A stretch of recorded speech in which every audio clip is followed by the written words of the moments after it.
जी अस्सलाम वालेकुम viewers. Welcome to my YouTube channel कैमरेज लवर। आज हम 0620 का अक्टूबर नवंबर 2018 का वेरिएंट 42 उसको सोल्व करने वाले हैं। ठीक है, चलिए शुरू करते हैं। Question number 1, the periodic table is very useful to chemists, refer only to elements with atomic number. आपका जो है 1 से 36 के दरमियान जो आपका एटॉमिक नंबर है, जो आपको उन एलिमेंट्स को यूज़ करना है क्वेश्चन नंबर 1 को आंसर करने के लिए। ठीक है, use information from the periodic table provided to identify one element which has atoms with exactly 9 protons। तो ऐसा कौन सा आपका है एटम एलिमेंट है, क्या एटम है इसके अंदर एग्जैक्टली 9 प्रोटॉन्स है। तो यहाँ पर अगर आप देखें तो फ्लोरीन, फ्लोरीन के अंदर कितने प्रोटॉन्स हैं, आपका जो प्रोटॉन नंबर बताते हैं आपको नंबर ऑफ प्रोटॉन्स, तो यहाँ पर कितने हैं, 9। ठीक है, तो आपका कौन सा एलिमेंट है, फ्लोरीन। ठीक है, part 2 has atomic atoms with zero neutrons. तो जीरो न्यूट्रॉन्स आपके किस में होते हैं, आपके हाइड्रोजन में होते हैं आपके जीरो न्यूट्रॉन।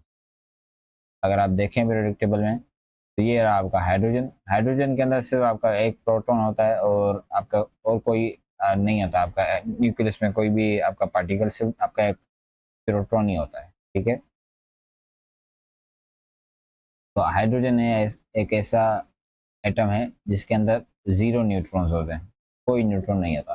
ठीक है, has atoms with exactly 23 electrons.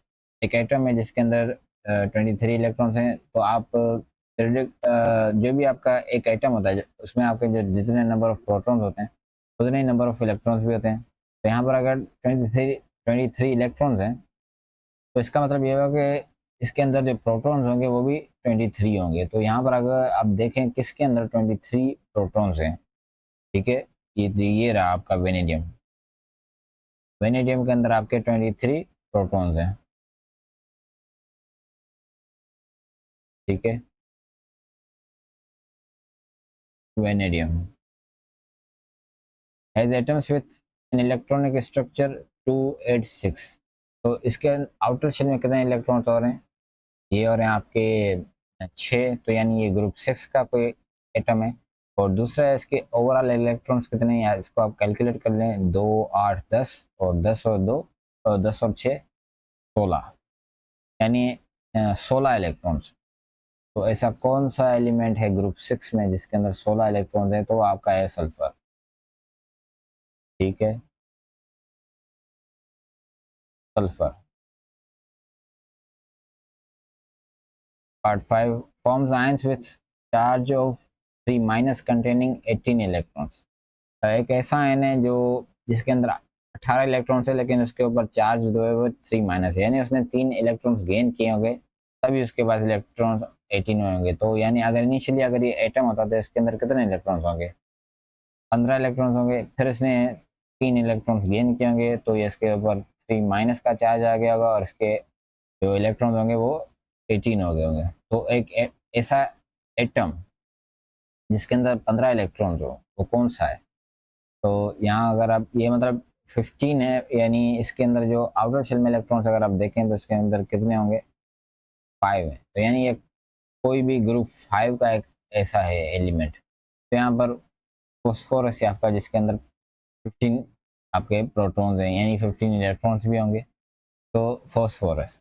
लेकिन ये फॉस्फोरस एटम नहीं होगा, ये होगा फॉस्फोरस आयन। लेकिन यहाँ पर आपको सिर्फ फॉस्फोरस बताना। ठीक है, फॉस्फोरस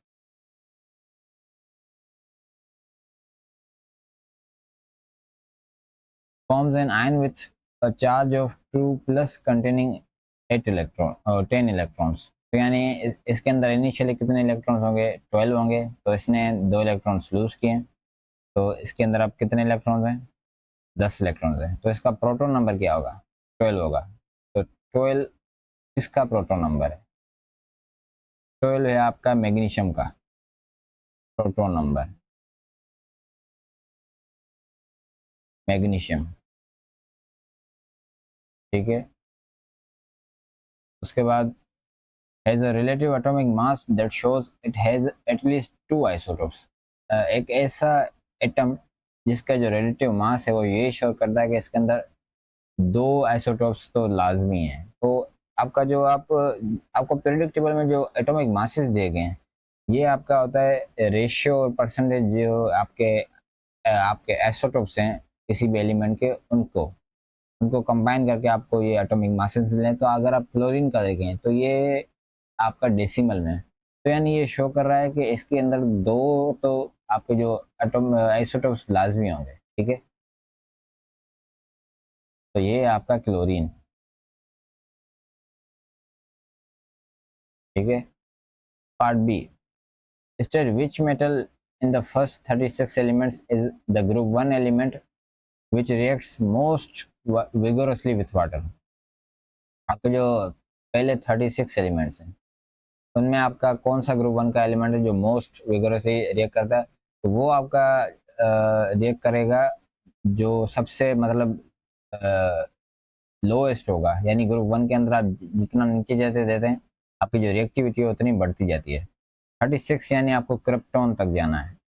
क्रिप्टॉन से आप आगे नहीं जा सकते क्योंकि क्रिप्टॉन तक आपके जो एटॉमिक जो आपका नंबर है वो आपका 36 हो गया, यानी अब आप 37 रुबिडियम पर नहीं जा सकते। तो आपका कौन सा ग्रुप 1 का जो एलिमेंट है ऐसा जो विगरसली रिएक्ट करेगा सबसे ज़्यादा, वो आपका है पोटेशियम, ठीक है? पोटेशियम। और अगर ये रिस्ट्रिक्शन ना होती, यानी 36 जो आपका एटॉमिक नंबर है ये ना होता, तो यहाँ पर फिर आपका जो सबसे ज़्यादा विगोरसली रिएक्ट करता है तो ये होता है आपका फेरेडियम। और ये इसका तो रिएक्शन वायोलेंटली होता है, एक्सप्लोड हो जाता है, ठीक है? Reacts with air to form lime. तो लाइम आपका जो होता है वो आपका होता है कैल्शियम हाइड्रोक्साइड। तो यहाँ पर कौन सा एक एटम है या मेटल है? वो आपका कैल्शियम। कैल्शियम हाइड्रोक्साइड नहीं होता है, सॉरी, आपका ये होता है कैल्शियम ऑक्साइड, सॉरी, ये आपका होता है कैल्शियम ऑक्साइड। क्विक लाइम या जिसको आप लाइम कहते हैं या क्विक लाइम कहते हैं, ये आपका होता है कैल्शियम ऑक्साइड। और कैल्शियम हाइड्रोक्साइड होता है आपका स्लेग्ड लाइम या उसको आप लाइम वाटर भी कहते हैं, ठीक है? Part C, one element in the first 36 elements is used as fuel in fuel cells, ठीक है? फ्यूल सेल्स के अंदर आपके पास कौन सा एलिमेंट होता है? तो वो आपका होता है हाइड्रोजन। हाइड्रोजन फ्यूल सेल्स के अंदर आपका हाइड्रोजन रिएक्ट करता है आपका ऑक्सीजन से विदाउट बर्निंग, तो वो आपका एनर्जी प्रोड्यूस करते हैं और आपकी जो वाटर होती है वो आपको प्रोडक्ट के तौर पर मिलती है। Write the overall chemical equation for the reaction which occurs when element C1 reacts in fuel cell. तो फ्यूल सेल के अंदर आपका मैंने आपको बताया अभी हाइड्रोजन रिएक्ट करती है ऑक्सीजन से, तो वो ये बना लेते हैं आपके वाटर, ठीक है? यही आपका ओवरऑल रिएक्शन है। तो इसको आप बैलेंस कर दें इस तरह से, ठीक है? Question number 2, the gases argon, carbon dioxide, nitrogen and oxygen are in clean dry air. और आपके जो ये गैसेस हैं आपकी ये पॉल्यूटेड एयर में होती हैं। What percentage of clean dry air is nitrogen? Give your answer to the nearest whole number. तो आपकी जो नाइट्रोजन है वो तकरीबन आपकी 78% जो है वो आपकी नाइट्रोजन होती है आपकी एयर में, ठीक है? 78% आपकी नाइट्रोजन होती है और आपकी अप्रोक्सीमेटली 21% आपकी ऑक्सीजन होती है। बाकी आपका जो 1% होता है वो आपकी अदर गैसेस होती हैं, ठीक है? Part B, name the process used to separate oxygen from clean air. आपको ऑक्सीजन को सेपरेट करना है आपके एयर में से, तो आप जब भी एयर को आपको एयर जो है उसमें अलग गैसेस को आप अगर करवाना चाहते हैं, सेपरेट करना चाहते हैं, तो उसके लिए आप क्या करते हैं? Fractional distillation. और ये आप फ्रैक्शनल डिस्टिलेशन करते हैं आप लिक्विड एयर की डिस्टिलेशन, ठीक है? आप पहले इसको ठंडा करते हैं एयर को, ड्राई एयर को, ताकि वो लिक्विड में कन्वर्ट हो जाए, फिर आप उसकी फ्रैक्शनल डिस्टिलेशन करते हैं, ठीक है? Part C, state one major adverse effect of pollutant sulphur dioxide है। तो आपका जो सल्फर डाइऑक्साइड है वो एसिड रेन प्रोड्यूस करता है, ठीक है? एसिड रेन आपका एसिड रेन प्रोड्यूस करता है, तो इसकी वजह से आपके जो रिवर्स हैं वो उनकी आपकी पीएच कम हो जाती है और आपके जो ये लाइमस्टोन की जितनी भी आपकी बिल्डिंग्स होती हैं वो इरोड होने शुरू हो जाती हैं। ठीक है। पार्ट डी, नाइट्रोजन आपका जो nitrogen monoxide and nitrogen dioxides are produced in car engine. Describe how oxides of nitrogen form in car engine. Car engine में आपके जो नाइट्रोजन के ऑक्साइड है वो किस तरह से फॉर्म होते हैं? वो आपके होते हैं, आपका जो नाइट्रोजन और ऑक्सीजन जो आपके एयर में से वो रिएक्ट करते हैं आपके कार इंजन में, क्योंकि कार इंजन में आपका जो टेम्परेचर होता है वो बहुत ज़्यादा होता है, तो ये दोनों आपस में रिएक्ट कर देते हैं। ठीक है। Nitrogen and oxygen from air react reacts in car engine at high temperatures। ठीक है। आपका जो टेम्परेचर होता है वो बहुत ज़्यादा होता है आपका कार इंजन में, तो आपका जो एयर है उसमें आपकी नाइट्रोजन और ऑक्सीजन जो होती है वो आपके रिएक्ट कर जाती है, तो इस तरह से आपके बनते हैं नाइट्रोजन मोनोऑक्साइड और आपके नाइट्रोजन डाइऑक्साइड। ठीक है। Many cars have catalytic converters in their exhaust systems. In a catalytic converter, most of the carbon monoxide and nitrogen monoxide formed in a car engine is changed into less harmful products. So identify these products and state the metal catalyst. तो आपका जो carbon monoxide है इसकी आप करते हैं oxidation, तो इसको आप कार्बन डाइऑक्साइड में कन्वर्ट कर देते हैं। और दूसरा आपकी जो नाइट्रोजन है, पहले आपकी नाइट्रोजन की आप करते हैं रिडक्शन, तो नाइट्रोजन मोनोऑक्साइड जो है आपका इसकी रिडक्शन करते हैं तो आपका ये बनता है nitrogen.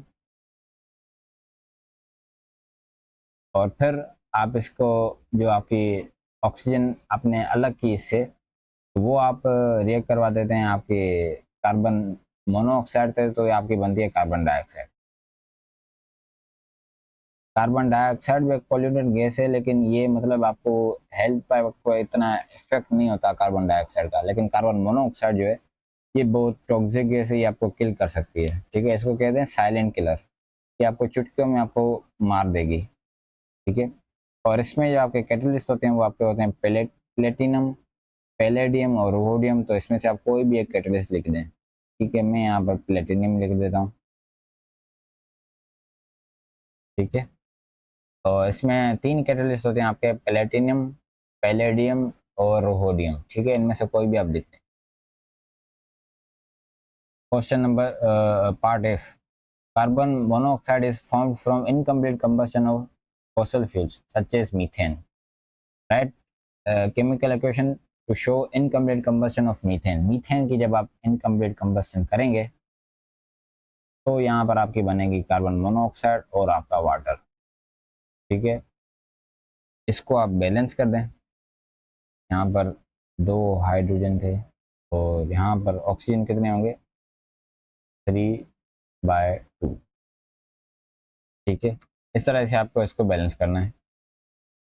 Part G, carbon dioxide in air is part of carbon cycle. The scheme shows a simple representation of part of carbon cycle. ठीक है। State the scientific terms for each process A और B। आपके जो scientific processes हैं इनके नाम बताने A और B के, ये कौन सा प्रोसेस हो रहा है।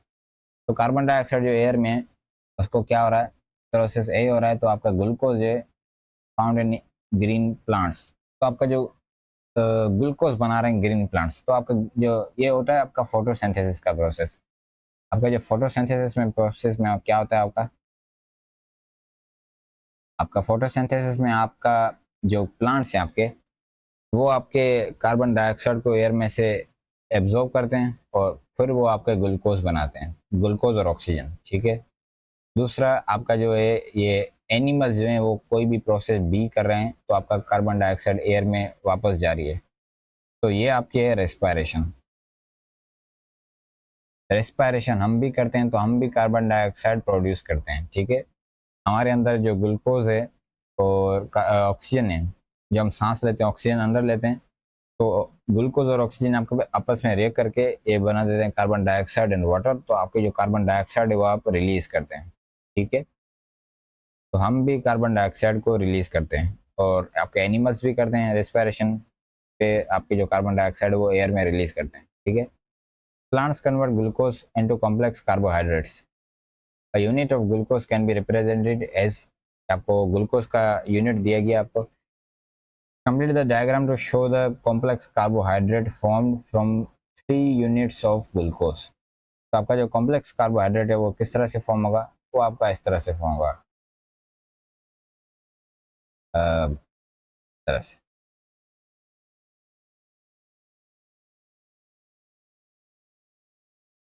ठीक है। इस तरह से आपको ये शो करना था। तो all of the atoms in all of the bonds linkage. Complex carbohydrates break down to form simple sugars. State 2 ways that complex carbohydrates can be broken down into simple sugars। तो आप किस तरह से आपके जो कॉम्प्लेक्स हाइड्रोकार्बोनेट्स हैं इनको आप ब्रेक करते हैं, आप करते हैं इनको हाइड्रोलाइसिस से। और आपकी हाइड्रोलाइसिस होती है दो तरीके से, या तो आप हाइड्रोलाइसिस करवाते हैं एसिड से, या फिर आप कोई भी एंजाइम है उससे आपकी इसकी हाइड्रोलाइसिस करवाते हैं, ठीक है। तो एंजाइम से आप इसके हाइड्रोलाइसिस करवाते हैं, या फिर आप कोई एसिड को यूज़ करते हैं ताकि इसकी हाइड्रोलाइसिस हो जाए, ठीक है। Name a suitable technique for separating and identifying the individual sugars formed when complex carbohydrates are broken down. तो आपको सेपरेट और आइडेंटिफाई करने के लिए आप कौन सी टेक्निक यूज़ करेंगे, क्रोमेटोग्राफी, ठीक है। आगे बढ़ते हैं, question number 3। Ammonia is an important chemical. Ammonia is manufactured by Haber process, और आपका ये रिएक्शन है वो रिवर्सिबल है। State the sign of reversible reaction. तो रिवर्सिबल रिएक्शन की ये साइन है। State the essential conditions for the manufacture of ammonia by Haber process starting from hydrogen and nitrogen. Include a chemical equation two show the reaction which occurs. तो आपको इसके essential conditions बतानी है आपके जो अमोनिया की बनने की, आपको नाइट्रोजन और हाइड्रोजन के रिएक्ट करके, ठीक है। तो आपका नाइट्रोजन और हाइड्रोजन रिएक्ट करते हैं, nitrogen and hydrogen reacts at, आपका जो है इसका टेम्परेचर क्या होता है आपका, ये आपका होता है at 450 degree Celsius and 200 atm या atmosphere pressure in the presence of iron catalyst to form ammonia, ठीक है। इसमें आपको ये कंडीशन सबको याद करनी है। आपका जो टेम्परेचर होता है वो आपका तकरीबन आपका 350 से 500 के दरमियान, आप कोई भी टेम्परेचर बता दें, 450 अगर लिख दें, ये आपका याद कर लें 450 होता है। और आपका जो 200 atm का आपका प्रेशर होता है, और आपका आयरन जो है इसमें कैटलिस्ट होता है, ठीक है। और अब आपको इसको इक्वेशन भी आपको शो करनी थी, केमिकल इक्वेशन भी आपको लिखनी थी। तो नाइट्रोजन रिएक्ट करता है आपके हाइड्रोजन से रिवर्सिबल रिएक्शन में, तो ये आपका बना देता है अमोनिया, ठीक है। इसको आप बैलेंस कर दें इस तरह से, ठीक है। आगे बढ़ते हैं। Name one raw material which is the source of hydrogen used in Haber process. तो आप हाइड्रोजन किस तरह से आपको मिलती है, वो आपको या तो मिलती है आपकी मीथेन जो गैस है उसमें से आपको मिल सकती है, और या आपको जो लॉन्ग चेन हाइड्रोकार्बन है उसकी जब आप क्रैकिंग करते हैं तो उसमें से भी आपको हाइड्रोजन मिल सकती है। या आप जो वाटर है उसकी अगर आप इलेक्ट्रोलाइसिस करवाएं, वाटर की अगर आप इलेक्ट्रोलाइसिस करवाएं तो उससे भी आपको हाइड्रोजन मिल सकती है, ठीक है। Part B. Ammonia is a base and reacts with sulphuric acid to form salt ammonium sulphate. What is mean by term base. Base का क्या मतलब होता है, बेस का मतलब होता है प्रोटॉन एक्सेप्टर। और इसकी कई सारी डेफिनेशंस हैं, उनमें से एक डेफिनेशन ये भी है बेस की। और बेसिस आपके वो होते हैं जिनकी आपकी जो पीएच होती है वो 7 से ज़्यादा होती है, तो वो भी आप लिख सकते हैं। और प्रोटॉन एक्सेप्टर होते हैं आपके बेस, ठीक है। Name the industrial process use to manufacture sulphuric acid, तो आपका होता है कॉन्टैक्ट प्रोसेस। कॉन्टैक्ट प्रोसेस में आप सल्फ्यूरिक एसिड को बनाते हैं। Right a chemical equation for the reaction between ammonia and sulphuric acid, तो अमोनिया रिएक्ट कर रहा है आपका सल्फ्यूरिक एसिड से, एसिड और बेस आपस में रिएक्ट करते हैं, तो ये आपके क्या बनता है, साल्ट बनता है। और यहाँ पर कौन सा साल्ट बनेगा, अमोनियम सल्फेट। इस तरह से इसको आप बैलेंस कर दें तरह से, ठीक है। Part C, when aqueous ammonia is added to aqueous iron two sulphate, a green PPT या precipitate is seen. This green precipitate turns red brown at the surface. तो आपका जो बोल रहा है कि नेम द ग्रीन प्रेसिपिटेट, तो आपका जो ग्रीन प्रेसिपिटेट बनाती है वो आपका बनाते हैं आयरन 2 के जो आयन्स हैं वो आपके बनाते हैं, और वो आपके जो आपके अमोनिया है वो आपके जब आप ऐड करते हैं तो ये आपका बना देता है आयरन 2 हाइड्रोक्साइड, ठीक है।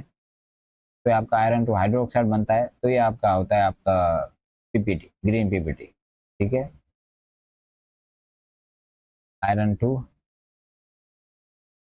हाइड्रोक्साइड, ठीक है।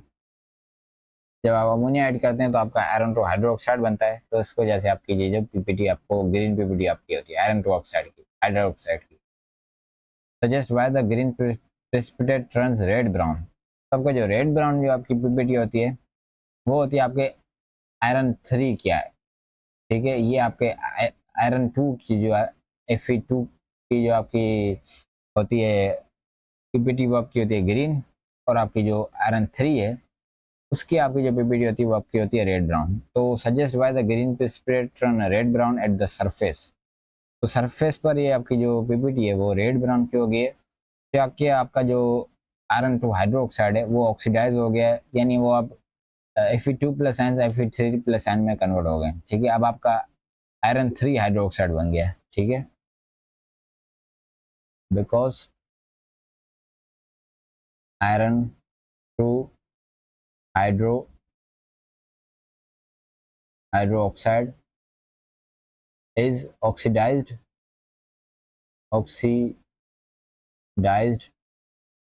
to iron 3 hydroxide, iron 3 hydroxide, ठीक है। आयरन 2 हाइड्रोक्साइड जो है वो आयरन 3 हाइड्रोक्साइड में कन्वर्ट हो गया बाय एयर, आपकी जो एयर है उससे, ठीक है। आगे बढ़ते हैं। State what happens when excess of aqueous ammonia is added to green PPT, तो कोई भी चेंज नहीं होगा, नो चेंज। आपका जो पीपीटी है वो वहीं की वहीं रहेगी, क्योंकि आपके जो आयरन है वो आपके एक्सेस अमोनिया में भी आपका पीटी रहेगी, ठीक है। कोई फर्क नहीं पड़ता, आपकी अमोनिया के कुछ ड्रॉप्स डालें या एक्सेस में डाल दें, ठीक है, आपकी ग्रीन पीपीटी रहेगी। Part D, ammonia reacts with oxygen as shown, ठीक है। आपको ये रिएक्ट दिया गया, calculate the volume of oxygen at room temperature and pressure and dm cube that reacts with 4.8 dm cube of ammonia, ठीक है। आपके ऑक्सीजन को आपके मोल्स बताने, वॉल्यूम बताना है आपका ऑक्सीजन का, ठीक है।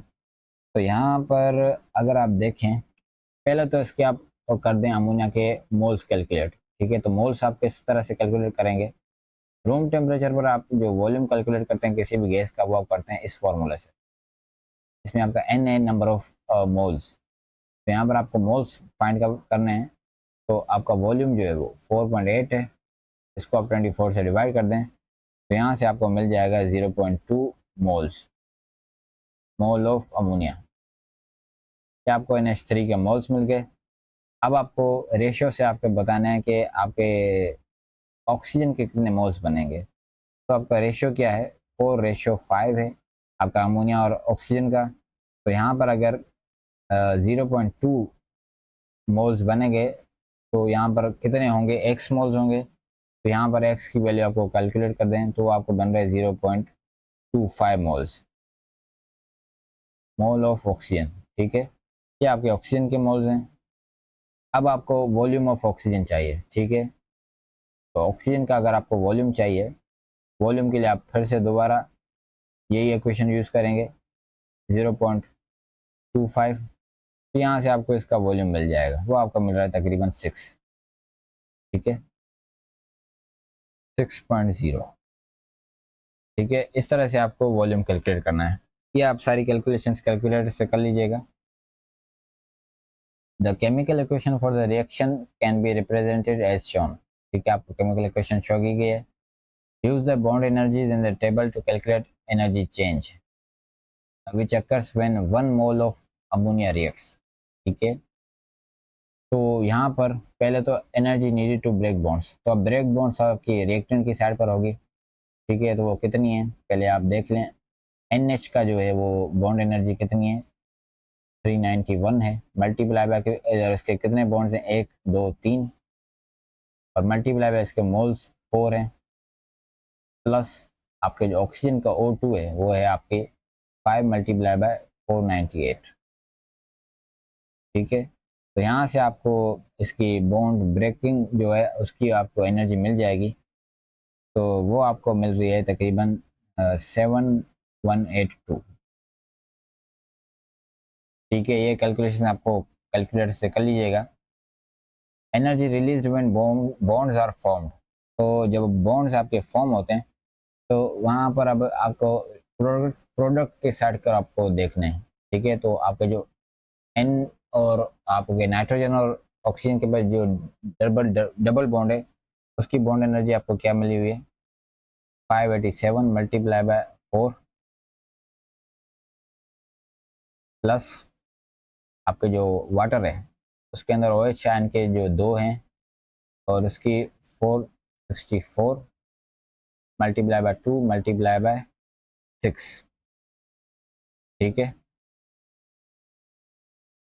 अब इससे आपको इसकी मिल जाएगी आपकी 7916, ये आपको इसकी दी गई है। एनर्जी रिलीज कितनी हुई है वो आपको मिली हुई है, आपको कैलकुलेट करनी है, ठीक है। एनर्जी चेंज क्या होता है, energy of bond, energy needed to bond break minus energy released when bonds are formed. तो आप इस तरह से आपका एनर्जी चेंज कैलकुलेट करते हैं, ठीक है। तो 782 माइनस 7916, तो यहाँ से आपको जो एनर्जी चेंज मिलेगा वो आपको मिलेगा -734। लेकिन ये आपका एनर्जी चेंज मिला है आपको जब आपके अमोनिया के कितने मोल्स हैं, 4 मोल्स हैं। लेकिन इससे आपको बोला है कि energy change when 1 mole of ammonia reacts, तो जब 1 मोल ऑफ अमोनिया रिएक्ट कर देगी तो 4 से आपको इसको डिवाइड कर देंगे, तो यहाँ से आपको मिलेगा -183.5, ठीक है। तो -183.5। आगे बढ़ते हैं, question number 4। Many substances conduct electricity. Identify all the particles responsible for passage of electricity in graphite. Graphite के अंदर आपके इलेक्ट्रिसिटी कौन पास करवाते हैं, आपके फ्री इलेक्ट्रॉन्स पास करवाते हैं, ठीक है, फ्री इलेक्ट्रॉन्स। और मैग्नीशियम के अंदर भी आपके इलेक्ट्रॉन्स होते हैं जो आपकी इलेक्ट्रिसिटी पास करवाते हैं, ठीक है। आपका जो मेटल की बॉन्डिंग होती है उसमें आपके फ्री इलेक्ट्रॉन्स होते हैं, और आपकी ग्रेफाइट है उसके अंदर भी आपके फ्री इलेक्ट्रॉन्स होते हैं, ठीक है। मोल्टन कॉपर टू ब्रोमाइड, आपके जो कॉपर टू ब्रोमाइड है ये आपका है एक आयनिक कंपाउंड, और ये मोल्टन फॉर्म में है तो आयंस होंगे, ठीक है। और वो कौन से आयंस होंगे वो आपको बताने, all particles, identify all particles, ठीक है। तो आपके कॉपर के आयंस होंगे 2+, और दूसरा आपके कौन से होंगे, ब्रोमाइड के आयंस, ठीक है। ये आपके आयंस हैं मोल्टन में जो आपकी इलेक्ट्रिसिटी को पैसेज करवाएंगे। Part B, student use the following apparatus to electrolyze concentrated sodium chloride, ठीक है, यूजिंग इनर्ट इलेक्ट्रोड्स। ये आपका एपरेटस है, आपको इससे आप इलेक्ट्रोलाइसिस करवा रहे हैं कंसंट्रेटेड सोडियम क्लोराइड की। Suggest the name of the metal which could be used as inert electrode. Metal आपको एक बताना है जो इनर्ट इलेक्ट्रोड के तौर पर आप यूज़ कर सकते हैं, वो आपका है प्लेटिनियम। आप इनर्ट इलेक्ट्रोड के तौर पर इसको यूज़ करते हैं प्लेटिनियम को, ठीक है। ये आपको याद करना है। ठीक है। आपका ग्रेफाइट भी यूज़ होता है, लेकिन इसने यहाँ पर आपको बोला था कि एक मेटल बताना है, ठीक है, which could be used as inert electrodes. Name the gas formed at positive electrode. Positive electrode पर आपकी कौन सी गैस बनेगी? तो यहाँ पर कंसनट्रेटेड आपके जो है ये, इसमें आपके कौन से आयंस होंगे? सोडियम क्लोराइड के आयन होंगे, और यहाँ पर एक्वस सॉल्यूशन है तो आपके वाटर के आयंस भी होंगे। तो कंसनट्रेटेड आपका जो है कोई भी सॉल्यूशन हो, तो उसकी जब आप करवाएंगे इलेक्ट्रोलाइसिस, तो आप जो एनोड पर यानी कौन जाएगा, कौन सा एनायन जाएगा, वो आप देखेंगे कि अगर कोई हैलाइड मौजूद है, इस केस में है आपका क्लोरीन मौजूद है, तो वो आपका हैलाइड जाएगा। और अगर आपका हैलाइड मौजूद नहीं है तो आपका OH जाना जाएगा और वो आपके बना देगी ऑक्सीजन। लेकिन यहाँ पर आपके हैलाइड मौजूद है, तो यहाँ पर आपका क्लोराइड आयंस जाएंगे और वो बना देंगे क्लोरीन गैस, क्लोरीन, ठीक है। तो यहाँ पर आपकी क्लोरीन बनेगी। Write an ionic half equation for the reaction occurring at negative electrode, include state symbols. तो आपका नेगेटिव इलेक्ट्रोड पर कौन जाएगा? कैथोड पर। वो आप देखते हैं कि इनमें से कौन लीस्ट रिएक्टिव है। दो जो आपको दिए गए मेटल आयंस, या तो इनमें आपका लीस्ट रिएक्टिव कौन सी, आप रिएक्टिविटी चेक करते हैं, तो वो आप रिएक्टिविटी सीरीज आपको याद करनी है। ये आपकी रिएक्टिविटी सीरीज, इसको याद करने का तरीका भी आपको यहाँ पर बताया गया है। इस तरह से आप कोई भी बना लें। तो यहाँ पर आप देखें कि सोडियम में और हाइड्रोजन में, जो हाइड्रोजन है आपका, ये लीस्ट रिएक्टिव है, तो लीस्ट रिएक्टिव आपका जाएगा कैथोड पर, ठीक है।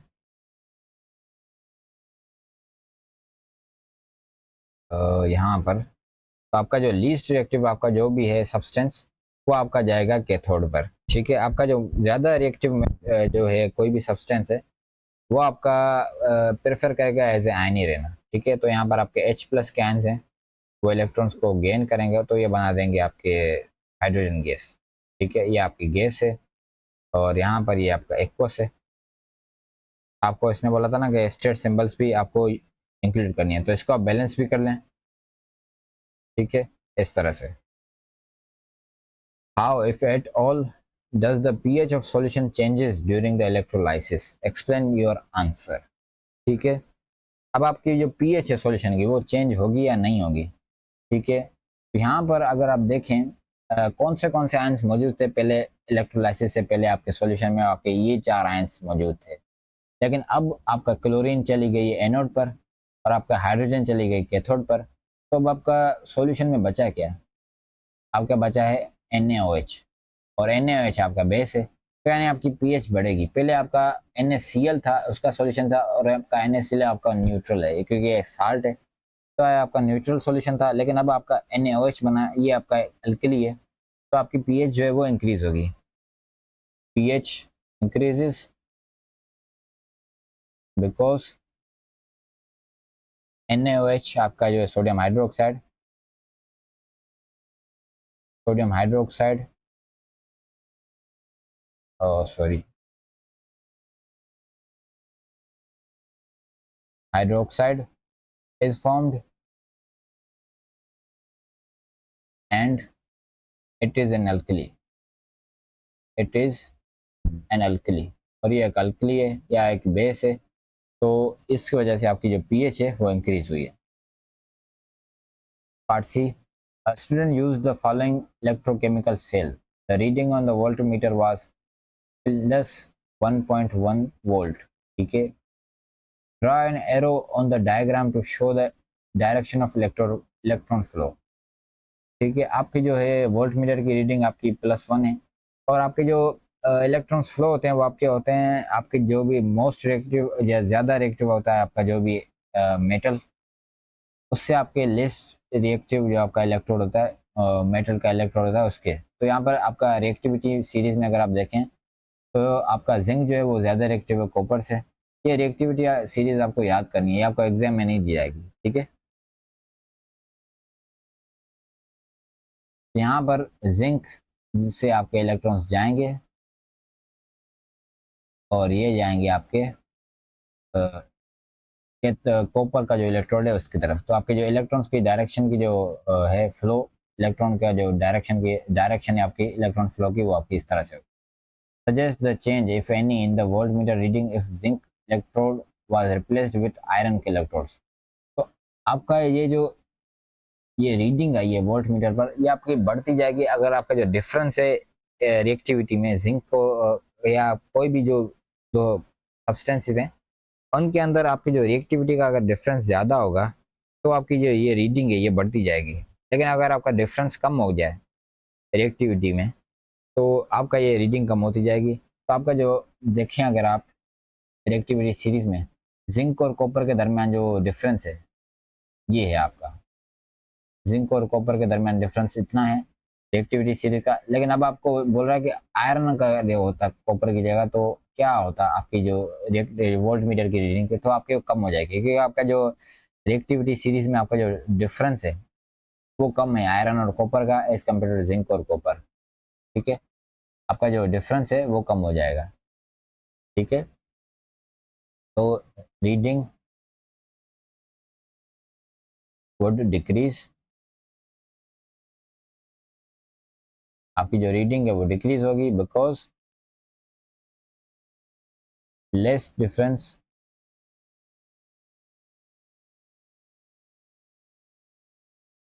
इन रिएक्टिविटी। आपका जो रिएक्टिविटी में जो डिफरेंस है वो कम हो गया बिटवीन आपका जो है आपका Fe और एंड कॉपर, कॉपर और आपका आयरन के दरमियान जो आपका डिफरेंस है रिएक्टिविटी का वो कम है एज कम्पेयर टू आपका जिंक और कॉपर का। ठीक है, the zinc electrode was replaced with silver के electrode, the reading on the volt meter was negative negative 4.46। ठीक है, suggest why the sign of the volt meter reading become negative. Negative इसलिए हुआ है, नेगेटिव आपकी कब होगी जब आपका कोई भी यहाँ पर एक ऐसा इलेक्ट्रोड होगा जिसकी जो वो लेस रिएक्टिव होगा कॉपर से भी। ठीक है, तो सिल्वर जो है आपका रिएक्टिविटी सीरीज में अगर आप देखें तो आपका सिल्वर जो है वो लीस्ट रिएक्टिव है आपका कॉपर से। तो आपका जो है silver is less reactive than copper. आपका जो सिल्वर है वो लेस रिएक्टिव है आपका कॉपर से, इसलिए आपका जो है वो रीडिंग जो है आपकी माइनस में आ रही है। Question number 5, methanol is a member of homologous series of alcohols. ठीक है, methanol can be made from methane in two step process. पहले में आपको क्या हो रहा है, मीथेन जो आपका रिएक्ट कर रही है क्लोरीन गैस से तो आपकी बना रही है क्लोरोमीथेन। ठीक है, फिर आपका क्लोरोमीथेन रिएक्ट कर रहा है आपका सोडियम हाइड्रोक्साइड से और इस तरह से आपका मिथेनॉल प्रोड्यूस हो रहा है। तो आपको पूछ रहा है what conditions are needed in step 1। तो स्टेप 1 में आपको क्या कंडीशंस नीडेड होंगे, ये आपका जो रिएक्शन है आपकी सब्स्टिट्यूशन रिएक्शन है और ये आपका होता है इन सनलाइट, यहाँ पर आपकी यूवी लाइट। तो सनलाइट आपको चाहिए, सनलाइट या आपकी UV light, ultra violet light जो है आपकी, इनमें से कोई एक लाइट होना आपके लाजमी है। ये आपके डार्कनेस में आपका ये रिएक्शन नहीं होगा। ठीक है, तो sunlight is a necessary condition. ये आपकी यूवी लाइट है, अल्ट्रा वायोलेट लाइट, तो ये इनमें से आप कोई भी लिख दें। Right the chemical equation for the reaction which occurs in step 1। Chemical equation आपको लिखनी है। तो आपका मीथेन रिएक्ट कर रहा है आपके क्लोरीन गैस से, तो यहाँ पर आपको मिल रहा है CH3 Cl प्लस HCl। ठीक है, ये आपका सब्सटीट्यूशन रिएक्शन है। What type of organic reaction occurring. ठीक है, ये इसने तक आपसे पूछ भी लिया, तो ये आपका है सब्सटीट्यूशन रिएक्शन। सब्सटीट्यूशन रिएक्शन, इसमें आपका जो क्लोरीन है इसने आपका एक हाइड्रोजन को सब्सटीट्यूट कर दिया है और उसकी जगह खुद आ गया, तो ये आपका substitution reaction. Complete the chemical equation for step 2। Step 2 में आपका क्लोरो जो आपका मीथेन है वो आपका रिएक्ट कर रहा है सोडियम क्लोराइड से, तो यहाँ पर आपका सोडियम हाइड्रोक्साइड से, तो यहाँ पर आपका क्या बन रहा है, मिथेनॉल बन रहा है और आपका सोडियम क्लोराइड बन रहा है। ठीक है, NaCl। Part B, draw dot and cross diagram to show electron arrangement molecule of methanol. ठीक है, मिथेनॉल का जो आपका स्ट्रक्चर है वो आपका इस तरह से होता है। ठीक है, तो आप अब आपके इसकी डॉट एंड क्रॉस डायग्राम जो है वो कंप्लीट करनी है। ठीक है, show outer shell electrons only, ठीक है। तो आपके कार्बन के अंदर जो आपके आउटर शेल इलेक्ट्रॉन्स में कितने होते हैं आपके आउटर शेल में इलेक्ट्रॉन्स, वो होते हैं आपके 4, और ये चारों ही ये बॉन्ड्स को जो शेयर करेगा, शेयरिंग करेगा, ठीक है। चारों ही जो आपके इलेक्ट्रॉन्स है वो शेयर करेगा। तो मैं आपको कार्बन जो है आपके डॉट से शो कर रहा हूँ, और आपके हाइड्रोजन जो है उसको क्रॉस से शो कर रहा हूँ, ठीक है, इस तरह से। और यहाँ पर ऑक्सीजन को भी मैं क्रॉस से शो कर रहा हूँ। तो यहाँ पर एक ऑक्सीजन है, यहाँ पर एक ऑक्सीजन, यहाँ पर भी हाइड्रोजन से बॉन्ड बनाएगा, तो यहाँ पर भी मैं क्रॉस शो कर रहा हूँ, और हाइड्रोजन को मैं इसको डॉट ले लेता हूँ। और आपका जो ऑक्सीजन है ये आपका ग्रुप 6 का एलिमेंट है। तो यहाँ पर आपके जो इसके आउटर शेल में इलेक्ट्रॉन्स होंगे वो आपके होंगे 6। ग्रुप नंबर आपको बताता है कि किसी भी एलिमेंट में उसके आउटर शेल में कितने इलेक्ट्रॉन्स होंगे, ठीक है। ग्रुप 6 में है तो इसके आउटर शेल में इलेक्ट्रॉन्स कितने होंगे, 6 होंगे। इसने 2 शेयर किए हैं, बाकी बचे कितने, 4, ठीक है। तो वो जो 4 इसके इलेक्ट्रॉन्स हैं वो आपके इस तरह से आपको शो करने हैं, क्रॉस से। मैंने ऑक्सीजन को क्रॉस से शो किया था, तो इस तरह से आपको ये शो करने हैं। अगर आप शो नहीं करेंगे तो यहाँ पर आपका मार्क्स डिडक्ट हो जाएगा, ठीक है। Part C, methanol reacts with propanoic acid to form an ester with molecular formula C4H8O2. Name the ester formed when methanol reacts with propanoic acid. तो ये आपका बनेगा मिथाइल प्रोपेनोइल, मिथाइल प्रोपेनोएट, ठीक है। जब आप नाम लिखते हैं तो उसमें आपका जो पहला वाला पार्ट होता है वो आपको रिप्रेजेंट करता है कि कौन सा वाला आपने अल्कोहल यूज़ किया है, मिथाइल है यानी मिथेनॉल आपने यूज़ किया है, और प्रोपेनोएट यानी आपने प्रोपेनोइक एसिड यूज़ किया है। दूसरा जो आपका पार्ट होता है वो आपका एसिड को शो करता है, ठीक है। Name one other substance formed when methanol reacts with propanoic acid. तो आपका जो अदर सब्सटेंस बनेगा वो आपका बनेगा वाटर, ठीक है। Draw the structure of an ester which is a structural isomer of ester named in C1. Show all of the atoms and all of the bonds, ठीक है। अब आपने ये जो एक स्ट्रक्चर बनाना है कि ईस्टर का जो आइसोमर है आपका मिथाइल प्रोपेनोएट का, ठीक है। आपका जो मिथाइल प्रोपेनोएट है, पहले तो मैं आपको इसका स्ट्रक्चर ड्रॉ करके बताता हूँ कि मिथाइल प्रोपेनोएट का स्ट्रक्चर कैसा हो। तो आपका मिथाइल जो प्रोपेनोएट है उसका आपका स्ट्रक्चर इस तरह से होगा, ठीक है। आप जब भी ईस्टर को ड्रॉ करते हैं तो उसमें आप पहले ड्रॉ आपका एसिड वाला पार्ट होता है, लेकिन नाम में आपका पहले अल्कोहल वाला पार्ट होता है, ठीक है। लेकिन अब जब आप ड्रॉ करेंगे तो पहले आपका एसिड वाला पार्ट पहले ड्रॉ करना है, ठीक है।